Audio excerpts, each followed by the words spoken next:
I said this at the beginning of the show. We sit here and, we pride ourselves on knowing a lot, quite a bit about football and a bit about the draft, but we are, and I don't want to speak for everybody here, but I kind of pride ourselves on being a jack of all trades, where we know quite a bit about a lot of things, but we're not masters at the draft. And that's why we had Joe Goodberry on a couple of weeks ago, a guy who, though he does bring a Bengals slant, is a guy who reviews a lot of college tape, studies a lot of college prospects, and that's what they do. There are a lot of people, whether it's the national platform, locally, what have you, that study a lot of film. And everybody has their preference. So I want to ask you guys what who your preference is in terms of a go-to guy to get draft information. Now, there are a lot of different, and I think it's pertinent this time of year, obviously, because we're a couple of weeks away from the draft, but there are a lot of different names that could be thrown out there. At ESPN, there's Mel Kiper Jr. and there's Todd McShay. At NFL Network, there's Daniel Jeremiah and Mike Mayock. On Roto World and NBC, there's Josh Norris.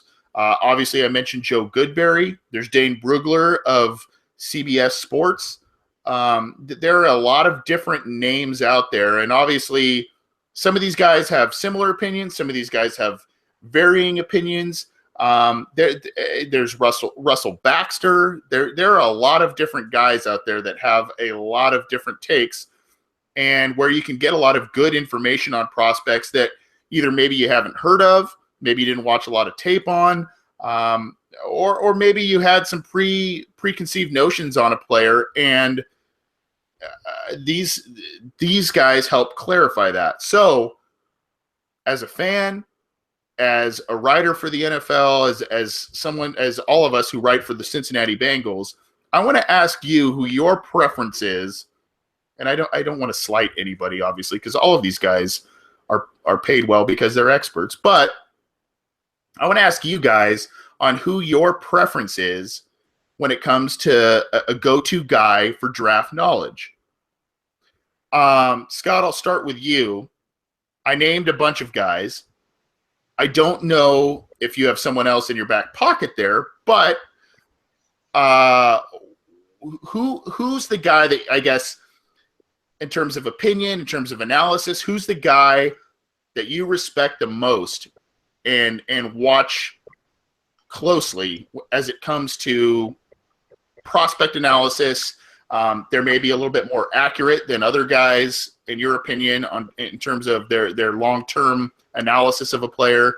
Who are the guys that you respect the most on this? I'm going to give a name probably no one would consider, but the guy who I'd say I trust the most would be this guy.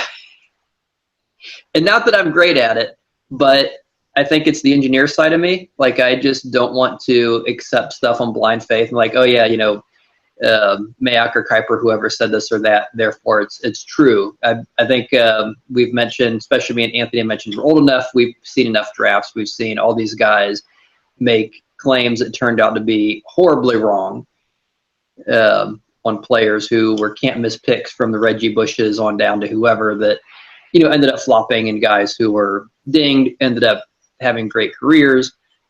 So I think I tend to take everything all those guys say with a grain of salt, but I'll usually try to reference kind of the mutual fund approach, take a handful of them and try to get a good feel for what the general consensus is. Hey, people are generally saying this or that about that guy, and then I will look myself. I like to go back and look at the game film and try to watch, as many plays as I can of these players in different situations. For example, defensive end, because we've been talking about defensive end. How are they doing? How does he do against the run? How does he do against the pass? How does he seem to do in these formations? And whatever, just kind of get a feel for what you're seeing. And then I like to go back and look at what these people said and say, yeah, I kind of see that. Or what in the hell are they talking about? I just maybe I'll go back and watch some more. And I guess I there's no one I would blindly trust, although I guess I'm kind of like that with all the media in general. I'm not going to say that Kuiper and them are fake news, but I will say that hashtag fake news, right? But I think I've gotten to a point where I just want to balance anything they say with something that I actually want to check out and look at myself. But if I could not do that, and obviously I'm not going, I'm not paid to do that. I'm not going to do that for 300 some prospects, and I just had to pick a guy. I'm like, oh yeah, I might go with Mike Mayock, and only because I have just kind of come to the opinion that I don't really trust a whole lot of what I see on ESPN, and he's not on ESPN. So okay, I'm not sure how good of an answer that is. No, that's what we're asking. I mean, sometimes it's the guys who have the big media platform. Sometimes it's the guys that don't, but still put a ton of time into watching film, analyzing college prospects, and that's what it's about. Mike Mayock is definitely a reliable source, and a guy. I think what separates these guys for some people as opposed to others is, a guy like Daniel Jeremiah has been in a front office and worked as a scout. Louis Riddick, also with ESPN, has worked in front offices around the NFL. Mike Mayock played in the game. So I think for some people that holds more credence than for some people that are kind of the armchair quarterbacks. And I get that argument, but some of these guys know what they're looking for that haven't necessarily played in the NFL level and or been in a front office and know what they're looking for. There's a couple of people in the chat room, Chris Dill and Austin Tran, kind of both say Daniel Jeremiah and Bucky Brooks, who also do a podcast. I think it's called Move the Sticks.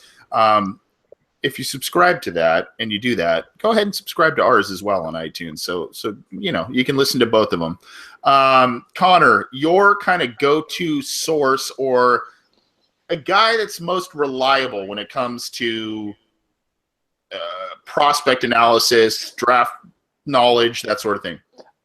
So I already mentioned him earlier, but I really like Andy Benoit. I think that there's different people to go to for different things that you're looking for. So when I'm looking for what does a player do well, how does he, where would he fit in the NFL? I think Andy Benoit is the best out of everyone at doing that type of stuff, as kind of the whole breaking down the film to the point where, and I understand where people are coming from with Scott and those people who really like to dig into the film themselves. Me being a lazy recent college graduate who, to be honest, self-admittedly didn't really watch a lot of college football ever, and I'm just still really not into the college football. Like I'll be the first to admit I'm more of like in draft season, I'm more of like an opinion aggregator where I kind of just listen to what everyone says and then kind of just form my own opinions, and maybe I'll watch a guy's like highlights or a little bit of his tape, but I just don't. I'll be the first to admit that I don't know that much about football, so I have no shame in looking at what other people do. And so when it comes to learning about these players and techniques and positions, I think Andy Benoit does a really good job, and he's a really cool guy. I mean, I interned for him for a little bit, and he is just a really cool dude. He is just a really nice person, so I like getting behind him. I also, for what it's worth, I really like Daniel Jeremiah. I think that when we get really close to draft season, like when he's doing his mock draft, like 7, 8, 9, however many he does, like the last 2 or 3, I like him because he is very good at, it's not really a talent. He speaks to these teams, and he gets a very good gauge of, who they're actually interested in. So I guess it is a talent. He's really good at kind of getting people to talk to him and say, whether or not they give him the direct information, he's pretty good at getting a feel for where teams are going to go, whether it's positionally or actual players. So I like him because I like, and his podcast, I don't know, I'm not a big Bucky Brooks guy, and people can be Bucky Brooks guys, but for me, I think when you look at his his work that he does in online, specifically for me. He gets his mock drafts are fun to watch because the guys whose names consistently get mocked to certain teams, a lot of times they end up going to that team that he has, where and he just seems like he is kind of the first one to certain things. He had Christian McCaffrey shooting up mock draft boards a while ago, and from I mean, again, I don't really have any knowledge of what's going to happen, but it seems like Christian McCaffrey is kind of becoming a more favorable prospect, and I think that Daniel Jeremiah was kind of the first guy to point that out. So I like that Daniel Jeremiah is so connected. That's what I like about him. But when it comes to if you want to learn and if you're a football like kind of geek, so to speak, I think Andy Benoit is really fun for people who like to learn. Good stuff. It's hard to disagree with either of you guys. I will say there's a little bit of a dark horse I didn't mention in the chat room. It was trying to see who it was in the chat room who said it.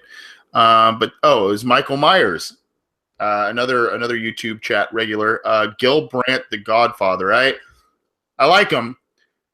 If you've seen the movie Moneyball, I almost think Gil Brandt is the guy. Remember the head scout in Moneyball that Brad Pitt's character had to fire because he was kind of set in his old school ways, and they were more into profiles of certain players and weird things that really didn't have to do all that much with performing in baseball. I kind of see Gil Brandt, even though I respect the heck out of him. I kind of see him on that back nine of his knowledge of NFL career. I definitely follow him. I think he's worth a follow. He actually is great if you're tracking pro days and all of that. He goes to like all that stuff. So check him out. But not my go-to guy. I like Mayock.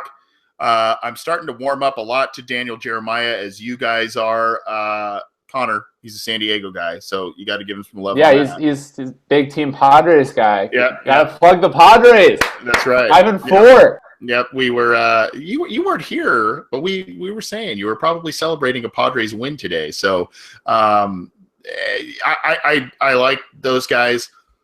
I'm going to be super unpopular with this, and I know it. I know I'm going to be super unpopular with it, but I'm going to go Todd. I'm going Mel Kiper.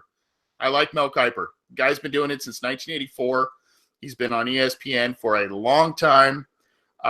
He's missed on some prospects. He has nailed some prospects. He's calmed down quite a bit from his days of, if you remember, Scott may remember this because he's around my age, but there was an epic interview. If you go on YouTube, there's an epic interview between Mel Kiper Jr. and the then president or GM of the Indianapolis Colts when they took Jeff George, and Mel Kiper Jr. raked him through the coals, and obviously you saw who Jeff George ended up being, kind of a little bit of a stat guy, but not a franchise quarterback by any means. I don't know. I respect his opinion. He's been doing it a long time. I know he hasn't played in the NFL. I know he kind of just did it it started off as a hobby for him, but he's a guy that is a recognizable voice, seems to have a good pulse on a lot of things. And though he's not as extremely accessible as a Jeremiah, Bucky Brooks, or these guys that are really in tune and social media and whatnot, I respect the guy. I really do. And that, I will say this, it's an opinion of mine that has changed over the years, because initially when I really started watching the draft and watching the coverage of the draft, he really bothered me for a variety of reasons. But I see him now, and I respect him. I get that he's a caricature, and I get that he's easy to make fun of because of how he presents himself, I guess. But I just respect him. I do, and I'm not a big ESPN guy. I know there's faults there. There's faults everywhere else as well. But that's kind of my king of him as well. But if we're talking, and this is why we had him on the program a couple of weeks ago, if we're talking especially Bengals draft needs, we're talking, you know, a little bit more a micro perspective as opposed to a macro perspective. I will say I do look at Joe Goodberry's Twitter quite a bit. For a guy that also has another day job, freelance writes for Cincy Jungle and another different sources. He's a guy who is followed. If you look at his Twitter followers, he's followed by Josh Norris. He's followed by Dane Brugler. He's followed by the big names because they know that he is he knows what he's talking about, and he does his homework. So, you know, if we're talking more Bengal stuff, I guess I would say Joe Goodberry. If we're talking more a macro perspective and as a whole, I still got to go Kiper. I mean, I respect Mayock, I respect Jeremiah, but and I'm sure I'm going to get raked over the coals for it, but I still like him. I guess I'm an old school guy, a traditionalist, but that's me. Who do you like? Who do you listen to? Who do you take? Whose words do you take as scripture when it comes to the NFL draft? We'd like to hear from you. You can get in touch with us on Twitter at BengalsOBI, via email, theobinsider@gmail.com. Or you can leave comments, ratings. You know, if you subscribe to our YouTube channel or SoundCloud channel, get us on iTunes, leave it in the comment threads on Cincy Jungle.